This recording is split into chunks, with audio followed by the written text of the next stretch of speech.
My name is Lucinda Linderman. I'm a sculptor in Miami, Florida, and you're in my studio today. I work in ideas of the environment. My background is in biology, and so I've combined that with art to create a practice that tries to show different environmental problems that we have. And I mostly focus on the waste stream, so I reclaim a lot of materials and reuse them in sculpture. And currently I'm working on the theme of sea level rise. As we're in South Florida, this is a very big kind of hot topic right now. And so right now I'm working on maps that show sea level rise in the next 50 to 100 years. It's created using a combination of reclaimed materials and of natural materials. And this is done with a technique called felting.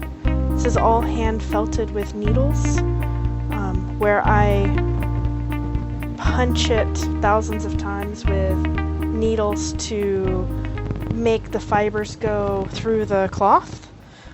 These are very sharp, and these go through my fingers very frequently. I'm just pushing the fibers through the cloth. I started doing smaller sculptures. This is wool and different fibers. I use a lot of, I turn a lot of waste into fibers if they're not already fibrous. So like plastic bags, I'll shred and use as fibers, or here again are vegetable bags. This has to be done with a single needle. So it's very time consuming, but it's a cathartic process. I enjoy the repetition. It's almost a type of meditation. So I'll sit and do this for hours.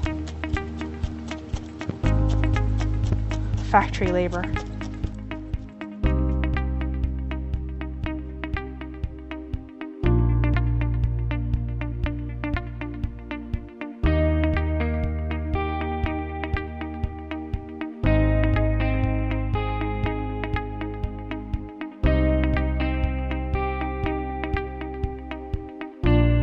I focus on post-consumer waste because there's so much that we end up throwing away.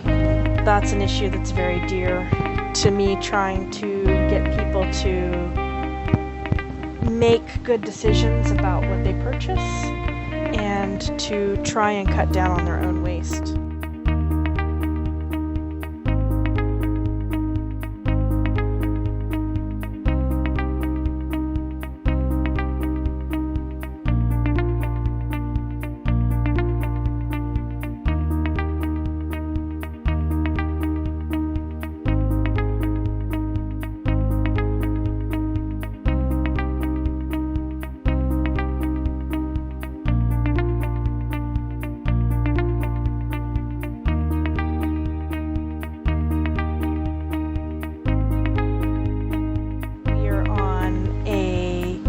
Bed of limestone in South Florida, and so there's no real way to pump out the water.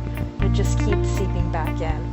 And this is a huge concern because there's a lot of building still happening in Miami.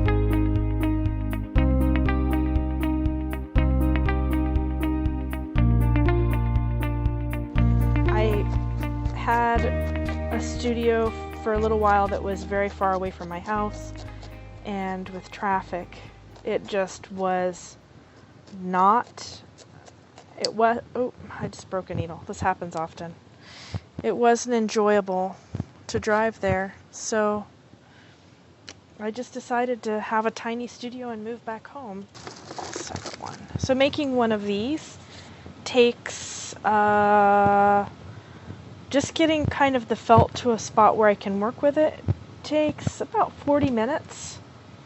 And then I'll go from there and add, I'll work on the back or put it together with something else. So I made a sculpture out of these that had about 30 pieces in it, and it actually took me an entire week of felting.